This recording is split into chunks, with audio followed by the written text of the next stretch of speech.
think we're going to get started here.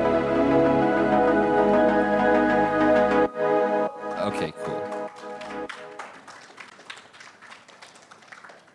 Hey everyone, this workshop is going to be about CCIP-read. Maybe I'll hold this. Oh, or maybe not. Okay, also known as ERC 3668. I'm Greg, DevRel at ENS Labs, and going to be splitting this up with some friends from Linea and Unruggable, who you'll be hearing from a little bit later. So just agenda. I know this is a workshop, so we're going to try and limit the slides. But to keep it interesting, we're going to give you 3 different perspectives. I'm going to give a brief overview.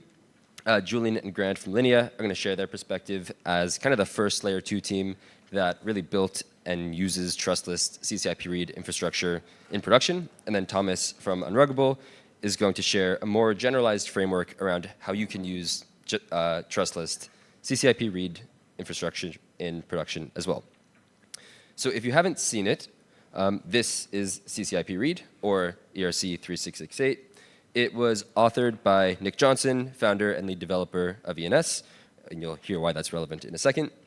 And before we dive in, we just want to answer 2 questions today. Why was it created, and how is it used? And I guess before I do that, has anybody kind of written a contract that uses CCIP-read before? Just to figure out the audience. OK, so not very many. Cool. This is going to be a useful introduction then. So CCIP-read was written with ENS in mind, but written as an EIP so that it can be used for other things as well. And the reason it was written with ENS in mind is because we have fairly unique needs. ENS is rooted in L1, which obviously is decentralized but expensive. And so we wanted to have a flexible system to where you can also basically fetch data from other places. And the first solution that people might think about is why not just like deploy to a bunch of chains. And the reason we're unique is because we kind of can't do that. There has to be one central registry for where you have .eth names, which is only a part of ENS, but an important one. And so we can't just kind of deploy to different chains. There can't be a world in which a .eth name is registered on multiple chains and different owners is just messy. So we have to have a central chain, and it's important for us to stay on mainnet for that central chain. Or for that central registry because of decentralization and stuff like that. So an ideal solution to these kind of set of problems would be supporting reading data from any off-chain data source. And we really say off-chain, but it's like off L1 to be a little more explicit. So that could be a database, any generic API, or a layer 2. And at the initial level, kind of like the first level of defense, both of these look the same. Like off-chain is just off L1. But we'll kind of talk about how that difference comes into play in a minute. And similar to point 1, based on where you read from, you'll have different sorts of verification logic. And so if you're reading from an off-chain data source, it will be a basic verification logic. If you're reading from an L2, you want something a little bit more complex and more kind of provable. And ultimately, you don't want to add an extra burden on app developers that have to like do a bunch of whole custom stuff. And you also don't want a whole bunch of burden on gateway operators that might like push data to L1 by making a transaction and basically trying to mirror other chains, because that's just expensive and not really sustainable. So the solution is this kind of diagram. I think you can see it pretty well. It's small on my screen, so I'll try and explain it. Basically, there are 3 parties. You have a client, you have a contract, and you have a gateway. Or in other words, it's like an application, a smart contract, and then an API. You know, the spec is that a client will call a function on a smart contract, as you do on any contract, and instead of returning data directly from internal storage or something, it will actually return an error if you're implementing CCIP-read. And that error has a specific signature. Basically, it's this off-chain data error. And this indicates to the client that it should send the call data that it gets back from that error to some URL, which is also defined in the error. And this kind of sounds complicated, but it's handled transparently under the hood by a bunch of popular libraries, probably the ones that we all love and use today, like VM, Ethers, WAGMI, and so on. But basically, VM, Ethers, WAGMI, they know how to handle this response, and it's deferring a request to an API, a gateway. That gateway will return some response, and then, again, the client basically submits that response to the originating smart contract, asking it to verify the result. And so that verification is where the cool stuff happens. But just to give a more ENS-centric view of this, we have a client, which you could also call like a wallet in this case. Say you're trying to send assets to example.eth. The resolver is a smart contract. In ENS, resolvers are what's responsible for storing all the data associated with a name. And then, again, gateway, and you have implementation-specific logic. So I want to look up example.eth on the resolver smart contract. It reverts with an off-chain lookup saying, I don't have that data, but actually go get it from this off-chain gateway. It asks the gateway, it reads it from whatever logic that gateway implements, returns the data, verifies it, and ultimately you get your result. So the two kind of like cool pieces here are the gateway can do anything, and the callback verification can do anything.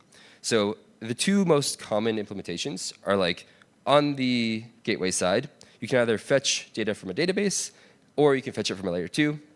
And then the corresponding verification would be like signature verification. So does the private key of my gateway kind of approve this message? Very basic, very trusted. And then if you're reading from layer 2, it's really, has the layer 2 posted its state root to mainnet, the way rollups are supposed to work? And does the L1 kind of verify that data that it's received? And so we're just going to go through two quick examples and show like a before and after of what this enables. I'm not actually going to run through both, but I'll just do one very quickly so you can kind of feel the difference. I have this off-chain demo here. I'm going to say hi devcon.offchaindemo.eth. This name does not exist on mainnet Ethereum, obviously. I'm just going to press register and... Oh, that makes sense. OK. Give me 1 second. OK, I didn't think that through. Yeah.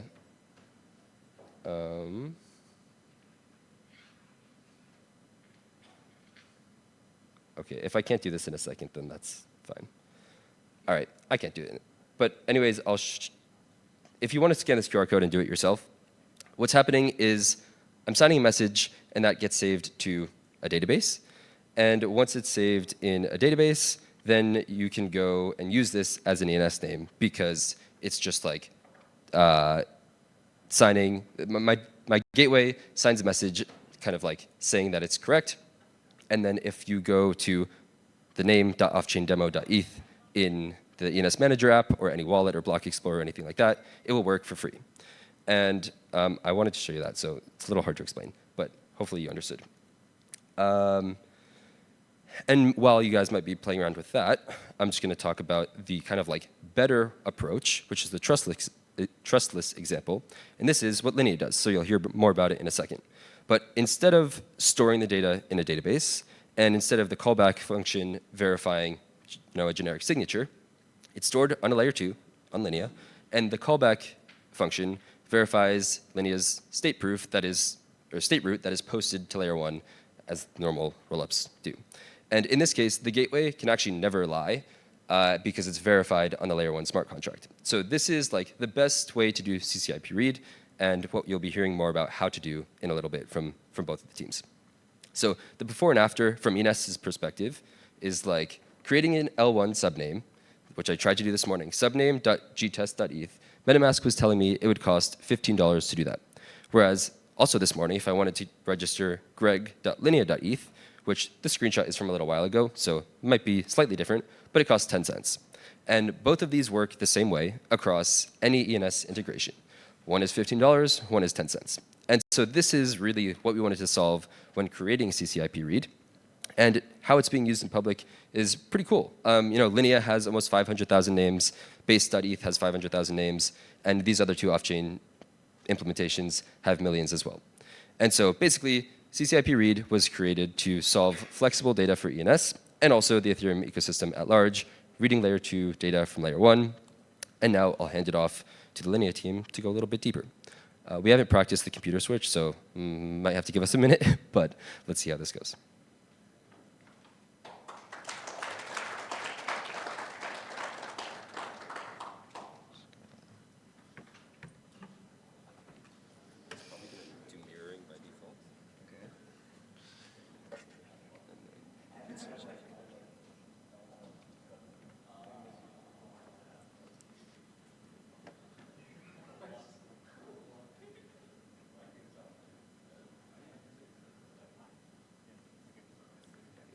this is what there's. Okay. Yeah, that's cool. Let's really go down. Cool.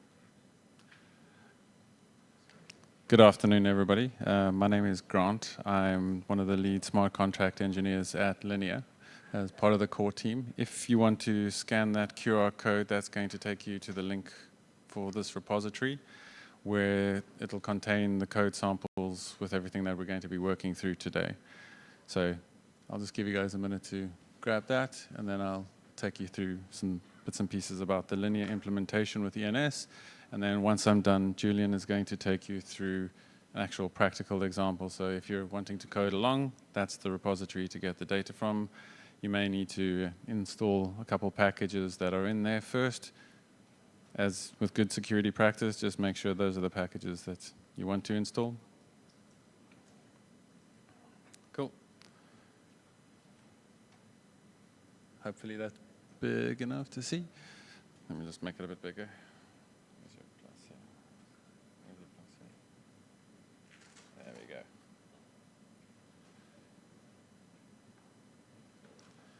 So looking at the ENS implementation that we've done, on the left-hand side, you can see the user icon. That user is going to then call a smart contract on L1, as Greg was explaining earlier. In this case, it's on the bottom, that's the L1 resolver. What that implements and inherits from is the base fetcher contract, which is an abstract contract package that we've written and that anybody is able to use to call and do all the reverting that was mentioned earlier, and that follows the CCIP gateway, well, CCIP EIP. That then returns back and then goes to the gateway that you can see on the bottom over there, which then goes and calls some data on Linea. What it's doing in our implementation, it goes and gets a storage proof and data at a specific storage slot that you've specified.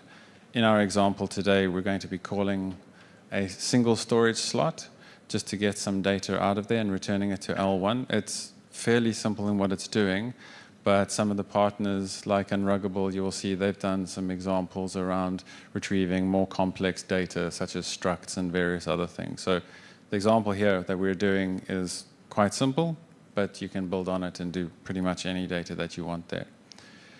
What that does is it gets the current storage route and comes back to L1. And because as part of our linear finalization process, when we roll up, we've taken the storage route, we've stored it on L1 at a particular block height. And then when you come back to L1, back to the resolver, or in this case, it'll just be our Verax fetcher. Verax is our proof of humanity gateway or solution on Linea.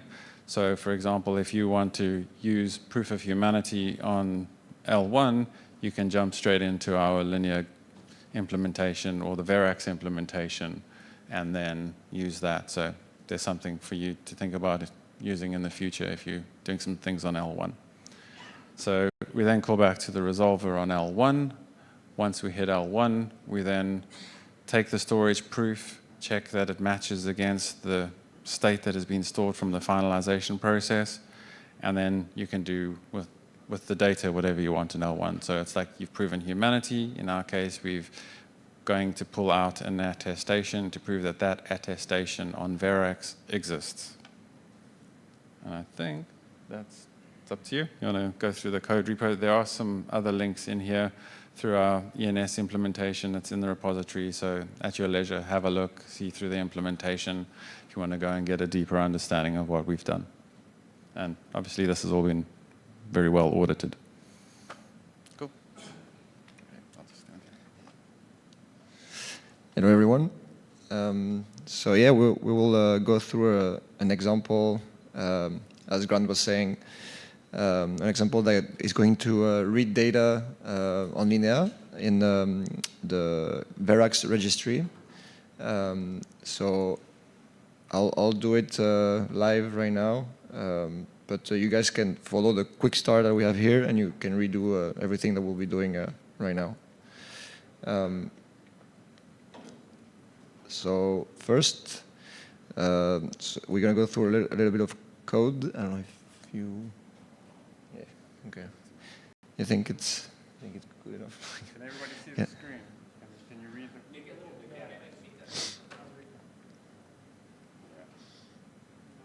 this good?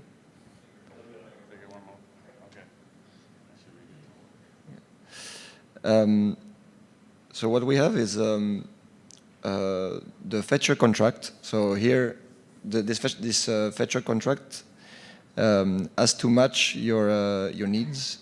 So you're gonna have to write a custom fetcher contract for what you are going to read on the destination chain. So here we want to read the data from Verax contract. So that's why we call it the Verax fetcher. And this contract is going to inherit from this EVM fetch target contract, where all the verification of the data that's going to be that will be sent by the gateway along with the proof. All this verification process will happen in this EVM fetch target contract. But this is I mean, we made an NPM package of it, so you can just use it from there. And so all you have to do is a couple sorry, a couple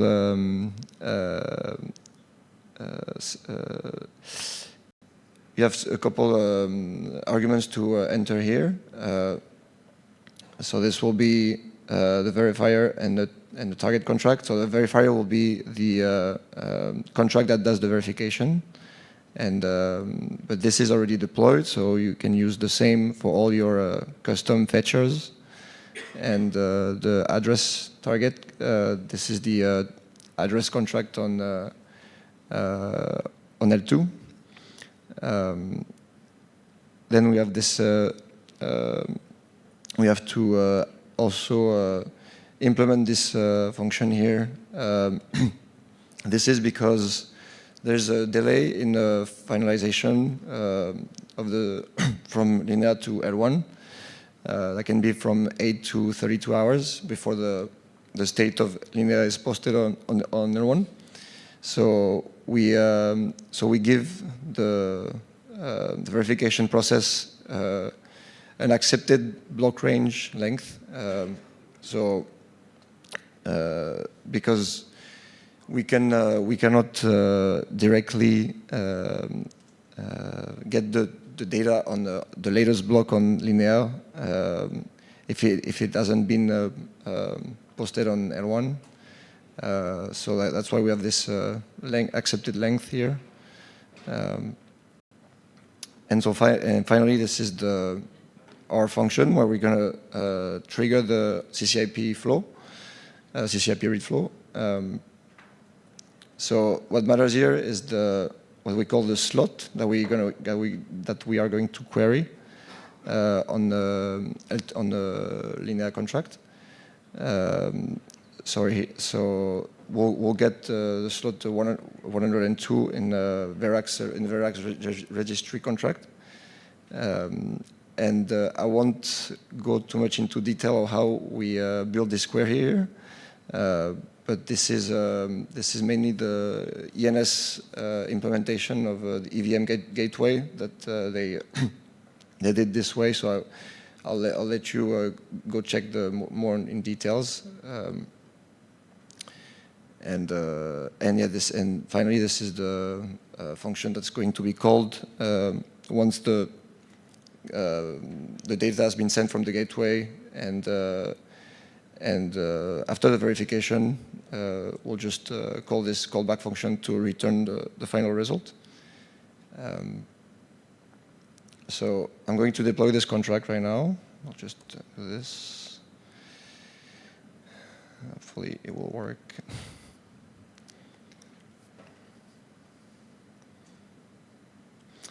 Obviously, the Verax registry on Linea that we are going to query, it's already deployed, and also for the purpose of this demo, we had to have an already deployed contract. We cannot deploy a new contract because otherwise we would have to wait between 8 to 32 hours that the state is posted on L1. So that's why we are querying a contract that already exists on Linea.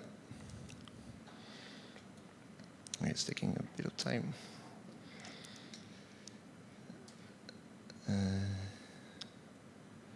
So So this is on Sepolia, by the way. We're doing this on Sepolia.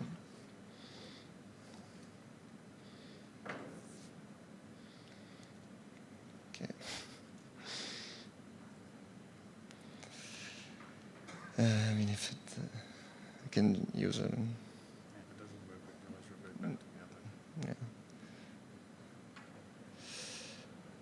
Yeah.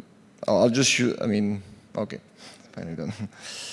So I'm going to get my deployed address here. And I'm going to show you a little UI, very simple, that we made to call this contract that we just deployed. So I'm going to paste the address, the deployment address here. And what I'm going to do is I'm going to check if an attestation ID stored on the Verax registry exists. So on Linea. So I'll just do, so the ID is this one. I'm going to just call the contract like this. And what it does, it returns the same ID. So that means that it does exist. If I put another, let's say, this ID here, it will tell me that this this attestation ID does not exist.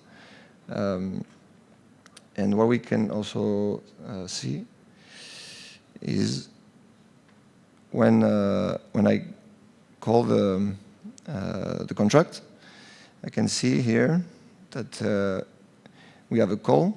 I don't know if I can see. I guess it's too small, but yeah, I can. Yeah. We can see that so the Linea CCIP gateway is being called in the background when we click this button.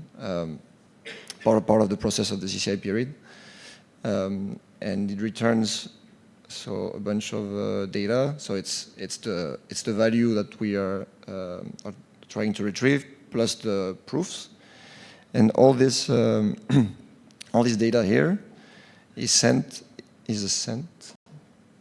Oh, sorry.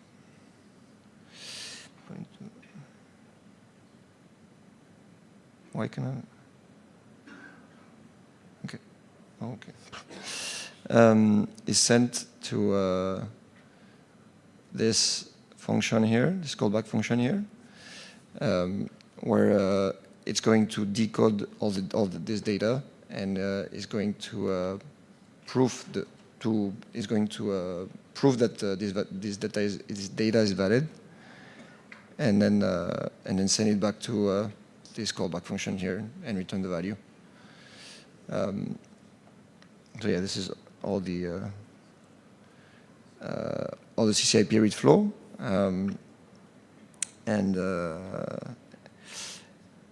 yeah, so the other thing that I wanted to show you is how. Oh, sorry, this is not it. How easy it is to for the client to do the CCIP-read call. Just going to show you.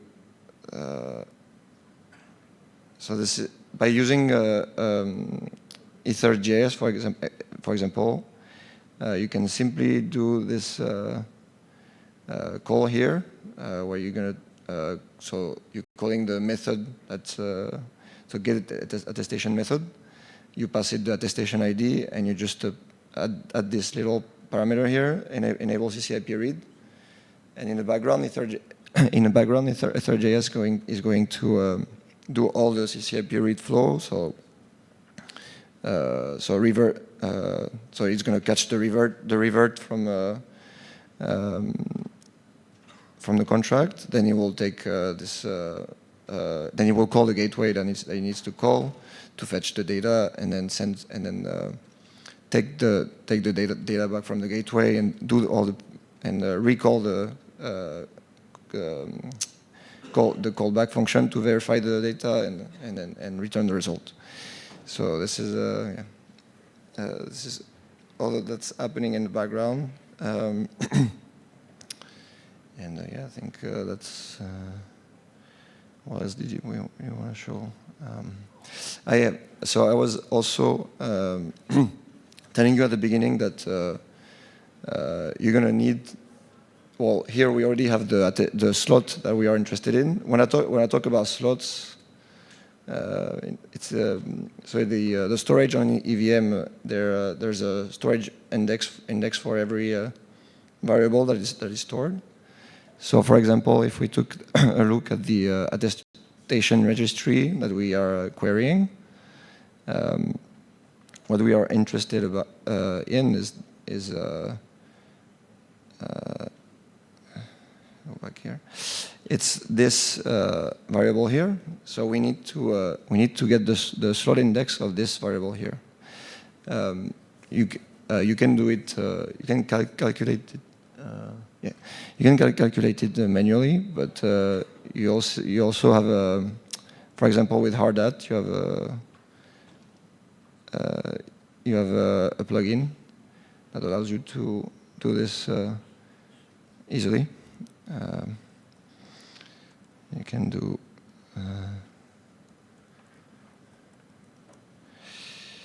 npx Hardhat check. So this is this command here is going to use Hardhat storage layout plugin. And when I do this, it's going to display all the slot index for all the variables in the contract that we are interested in. And so you can just get the index that is interesting for you and use it in your fetcher contract. So yeah, I think that's a cool plugin.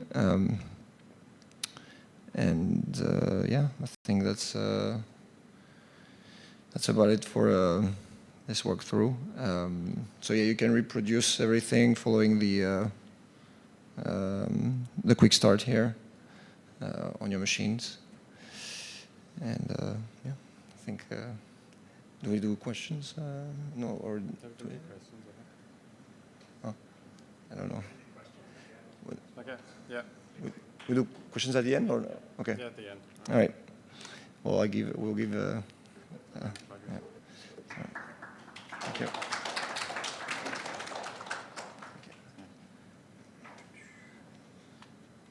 We'll be around. We'll just tell them that we'll be around to answer questions and also like the system if they're having issues getting it working. Yeah, perfect.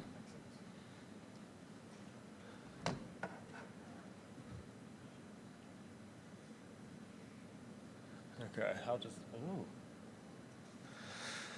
I've given you a teaser already accidentally. Okay. Perfect.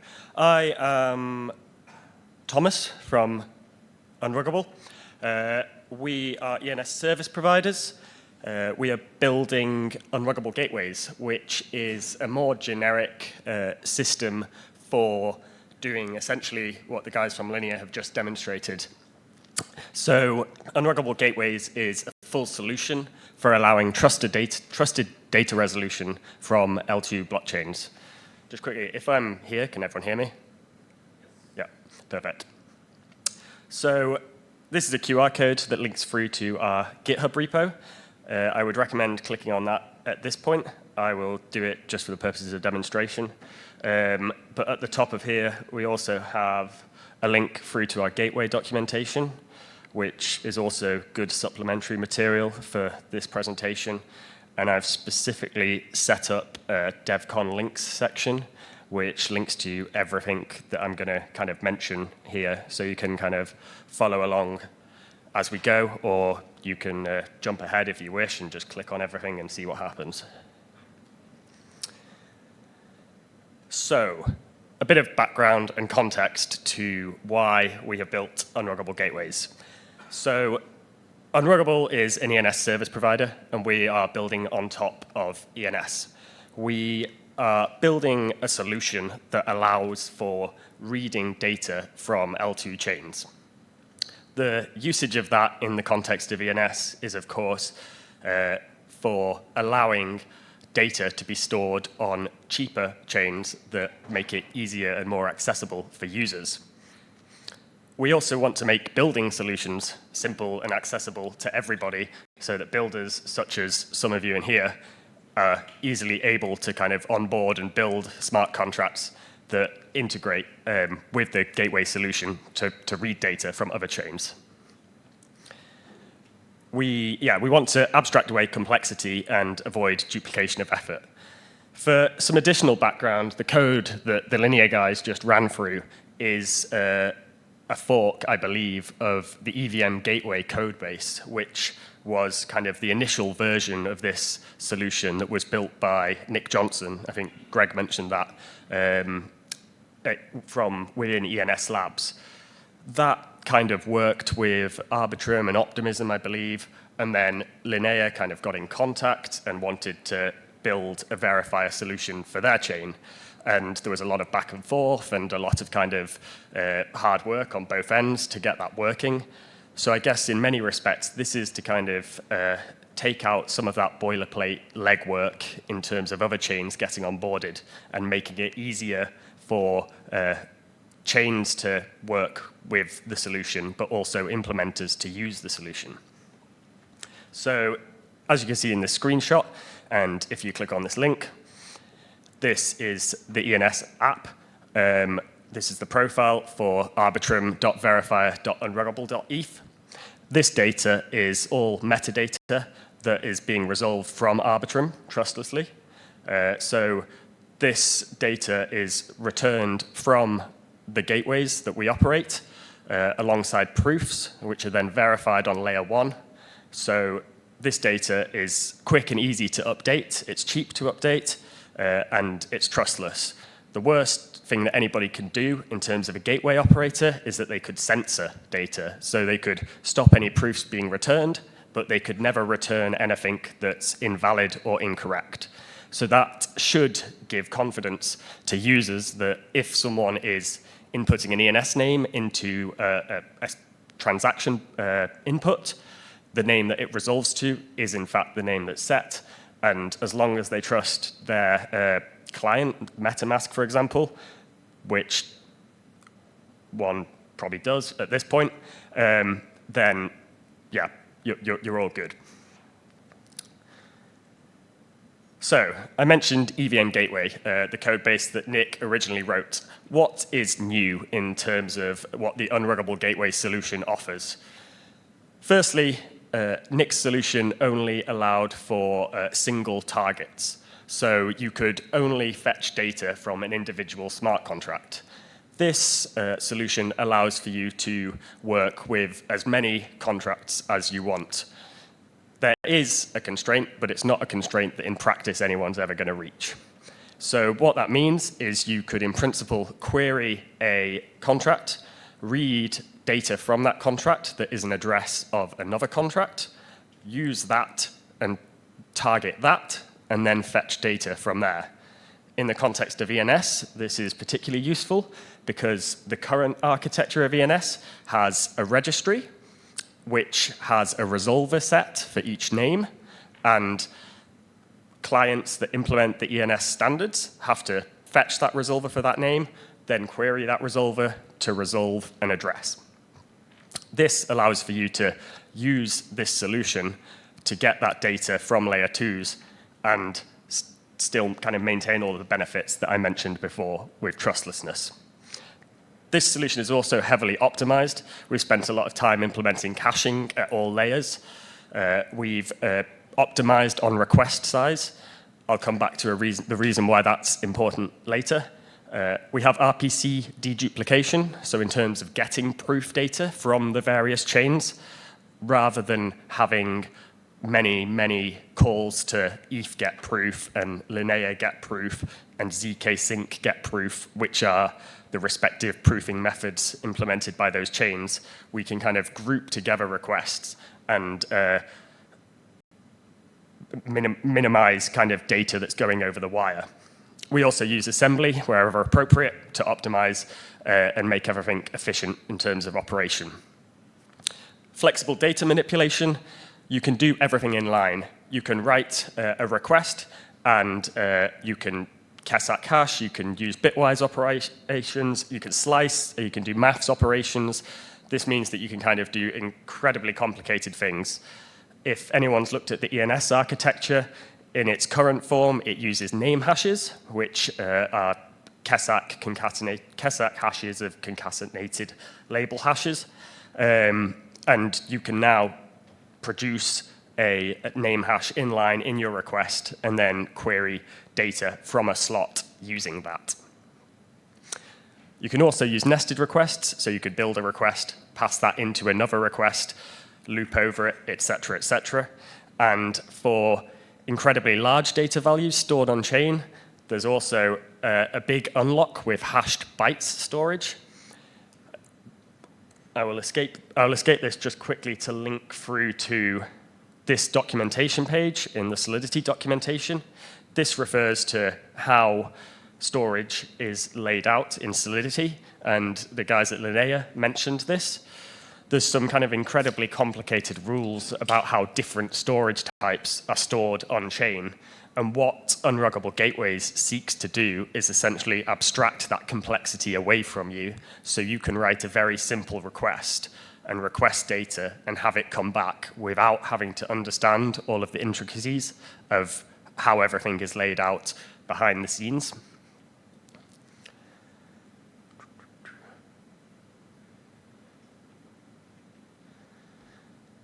So chain support.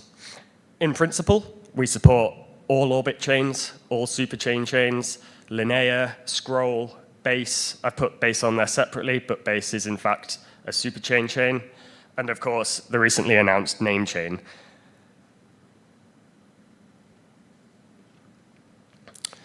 So this slide is intentionally verbose and complex. Try structures, fault proofs, finalization. It's all fairly complicated stuff. And again, we want to make CCIP-read and reading data from other chains as accessible and as simple as possible. So we kind of try and abstract away the fact that all of these chains use different try structures, different fault-proof mechanisms. Obviously, Optimism, Arbitrum are optimistic rollups, Scroll and Linea, ZK rollups. Scroll uses Poseidon hash for its try keys. Linea uses a sparse Merkle try, etc., etc. We want to create a simple builder interface that allows you to write one data smart contract that you can deploy on any of these chains, and then use a simple builder interface to build a request to fetch that data on any chain without having to understand any of these intricacies. I do make note of the finalization periods. Optimism mainnet, actually this is not true for all OP stack chains because it's configurable, but Optimism mainnet has a 3.5-day finalization period. Orbit chains, it's 7 days. Scroll is an hour, and as the Linea team mentioned, it's currently 8 to 32 hours, although I do believe that they're seeking to reduce that over time. Another area of complexity is roll-up architecture. On layer 1, all of these chains have incredibly complicated roll-up contracts that kind of intertwine with one another. The fault-proof chains inherently have more complicated architectures where lots of contracts interact with one another. And Scroll, for example, uses batches of blocks. That is to say, the data that they commit to layer 1 is contains batches, which is kind of a range of blocks, whereas most of the other chains submit state roots that align specifically with an individual block. So again, we want to kind of abstract this away so people don't need to work out exactly how to prove against state roots posted on L1 by a particular chain. Instead, they can just use a standardized interface and it will just work. So, a bit more hands-on, the core components of the solution. Essentially, if you're writing a smart contract, for example, an ENS resolver, whereby you want to resolve data from another chain, you need to write a request. You'd write that request using our builder interface, which I'll come onto shortly. That request will then be sent off to a gateway. We operate gateways, for example, randomly selected, Arbitrum gateway at arbitrum.gateway.unruggable.com. So if you go onto these gateways on the landing pages, it just gives you some configuration information, which will probably mean nothing to you, and that is fine. But the gateway solution will abstract everything away, and these gateways will return responses which contain proofs that it will then verify in the third part, which is the verifiers that are deployed on layer 1. If I click on this documentation link, the documentation uses the solution itself, and it resolves all of these metadata addresses from the respective chains. So this address here is resolved from Arbitrum.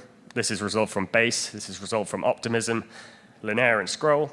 We also have Sepolia deployments, which hopefully will also work. They do. So these are the addresses that you need to use if you want to write a smart contract that utilizes this solution. Similarly, we've set up verifier-metadata.unruggable.eth, which, when it loads, contains the addresses of the metadata contracts on these respective L2s. So these are the contracts where this data is actually the data that you see here is being fetched from these contracts. So if we click through to one of these, we can have a look on the Optimism Ether scan. This is a fairly simple contract whereby you configure it with a verifier address and an array of key value text records. But if we go to here and read the contract, we can see that the verifier address for this one is OX61. Text record, if we type in avatar, for example. Yeah. Ooh, no.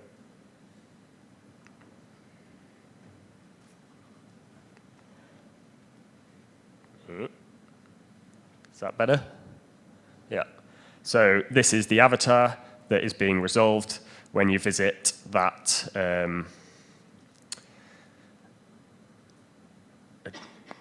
address on here, which was arbitrum.verifier.unruggable. No, maybe it was the Optimism one. Yeah, so OX61, and that's the avatar. So this is probably the bit that's of more interest in terms of if you want to actually build something using this solution. So this is the builder interface that's made available to users of the code base. I'll just run through it quickly. So this is essentially stating that you want to build a request that's requesting one output, so one piece of data. We're setting the address of the contract, which we want to resolve data from, which is the metadata contract that we have deployed on the layer 2. We're then saying that we want to get the data that's in slot 1, and we're reading that data. We're then setting it into output index 0. So similarly to the previous example by the Linea team, if you go over here, what's happened there? In slot 0, we have the owner, because this is an ownable contract. In slot 1, we have the verifier address.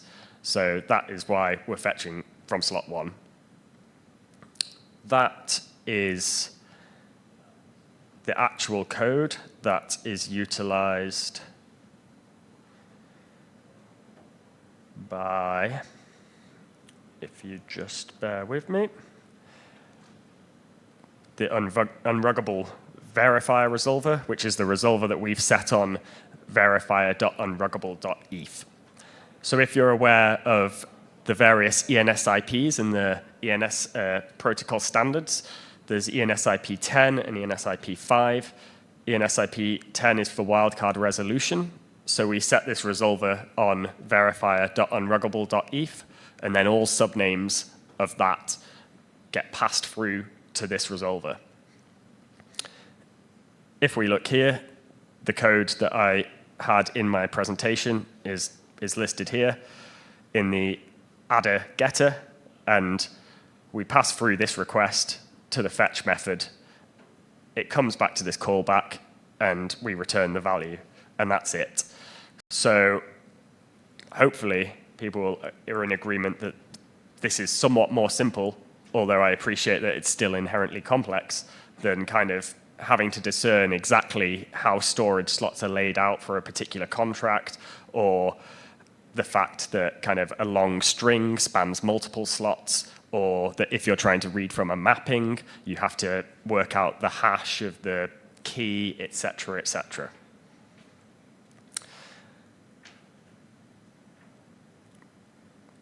Behind the scenes, this request is converted to these bytes, which represent the request and are interpreted by our virtual machine.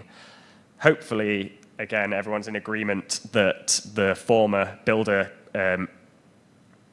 syntax is more easy to read and more semantically clear than a long hexadecimal string, in the same way that an ENS name is a lot easier to use than a hexadecimal address.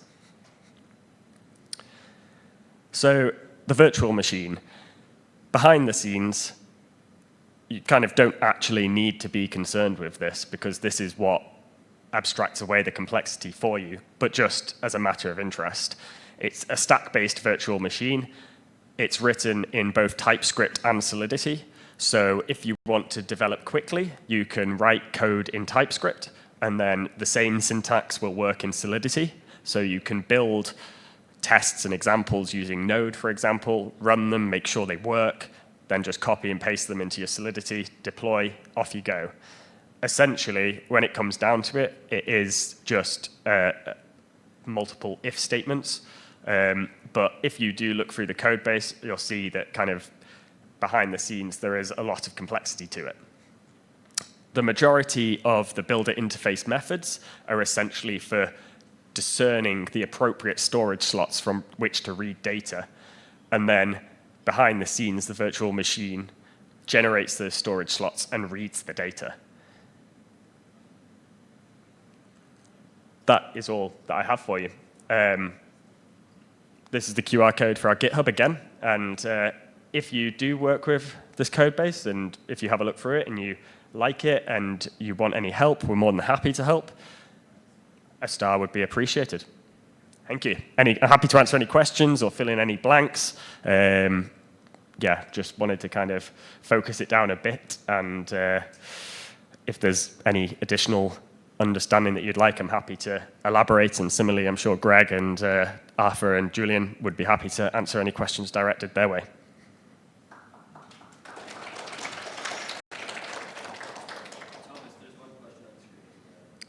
Oh. It should be below you.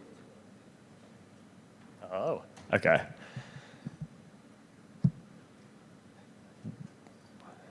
Why there is a need? Request entity chief.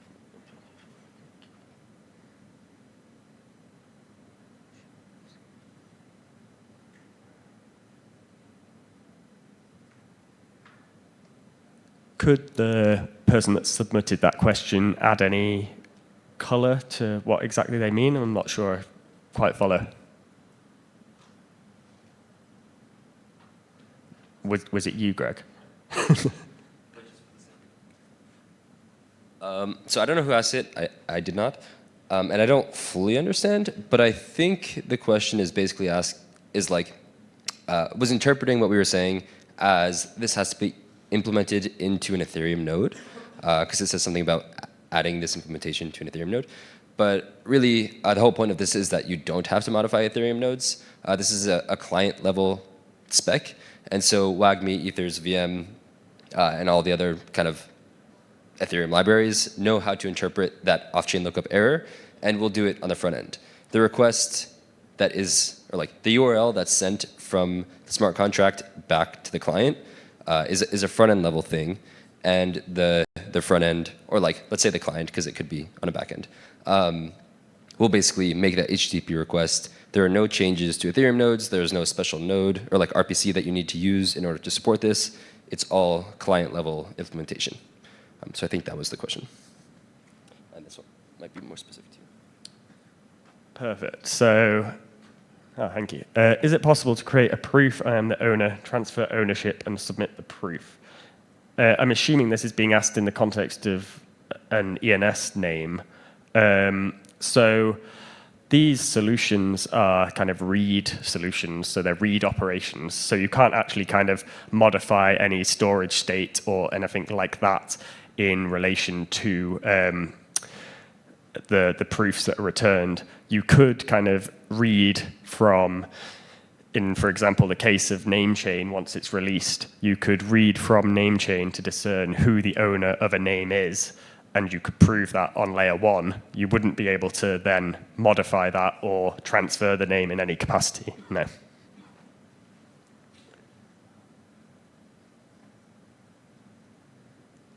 I believe that's all of the questions, unless there's any others.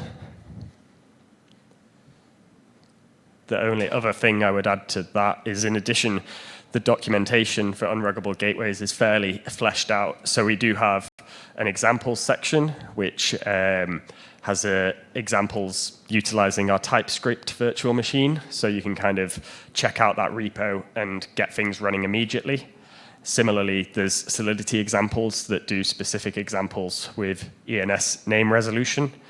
And as demoed, if you go onto the ENS app and look up any of these names, if you go to the root name, verifier.unruggable.eth, for example, and have a look at the resolver, you can see how that works.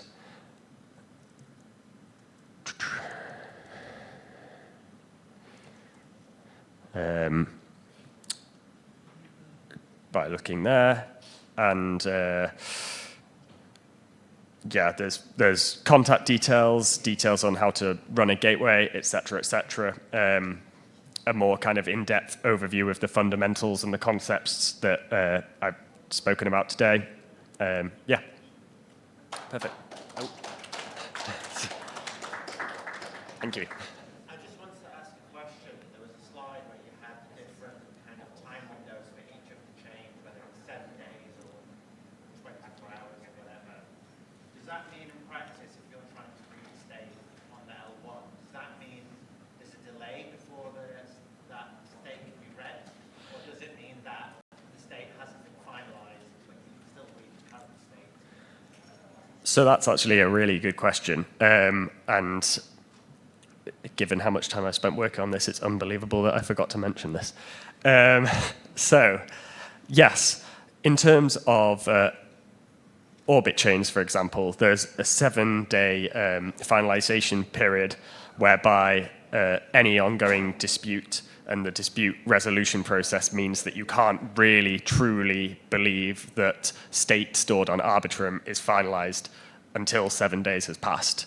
In the context of ENS, if you had your data on Arbitrum, you updated the address that it resolves to. That wouldn't be particularly useful or functional if you had to wait 7 days. And if for that 7-day period, people sending ETH, for example, to that address were still sending it to the old address in inverted commas. What the gateway solution allows for is for you to configure things such that you can change the sort of time period over which you consider something trustable. So in practice, for a low stake value, potentially like the description field on an ENS name, for example, there isn't really an attack vector there, and there's certainly not an issue with kind of loss of funds. So you could potentially run a gateway that says that stuff that's submitted to Arbitrum is instantly accepted. And then once you update it, the verifiers will verify those proofs and it will work. That's kind of a configuration option. And in the context of ENS related solutions, it's still kind of an ongoing debate, because in practice, after a certain period of time, 95% of time, I just made that stat up, by the way, everything is okay, nothing ever gets reorganized, there aren't any attacks, et cetera, et cetera. So discerning what the appropriate way of doing that and the time periods for a chain and the gateways that you operate is kind of one of those discussions. We're also cognizant of the fact that most people don't want to run their own gateways, and that is kind of exactly one of, as well as building this, we operate gateways with specific configurations to make it easier for people to use.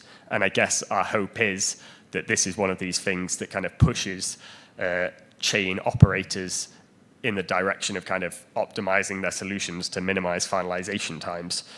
As listed here, Scroll, for example, with an hour finalization, that's kind of makes Scroll an attractive option. Linea, 8 to 32 hours, I know that they're reducing that over time, which will make them an even more attractive option. OP Stack and Orbit chains, I know that there's a lot of research going on about adding in ZK stuff to make it such that you don't need to rely on their proof systems, and there's potential for multi-proofs. And yeah, all of these kind of chains, the hope is that they will work to reduce these times, essentially. Any more?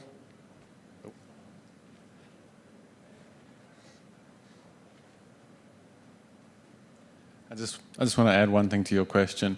So it really does depend a lot on your use case. So if you're doing something like proof of humanity that's based on an address, like we have with our Verax solution, that's not going to change. So if you're looking for data that is potentially mutable, then you'll have to adjust your what conditions you care about. But for things that will never change, like, oh, this happened, this was an event that existed, there's something that was, you have proof of humanity, those things will never change. So it really does depend a lot on your use case. Cool. We'll be around here for the next half an hour or so. So if you are working on trying to get your solutions working and you have any other questions, we'll be over here. Happy to help you out if you have any problems.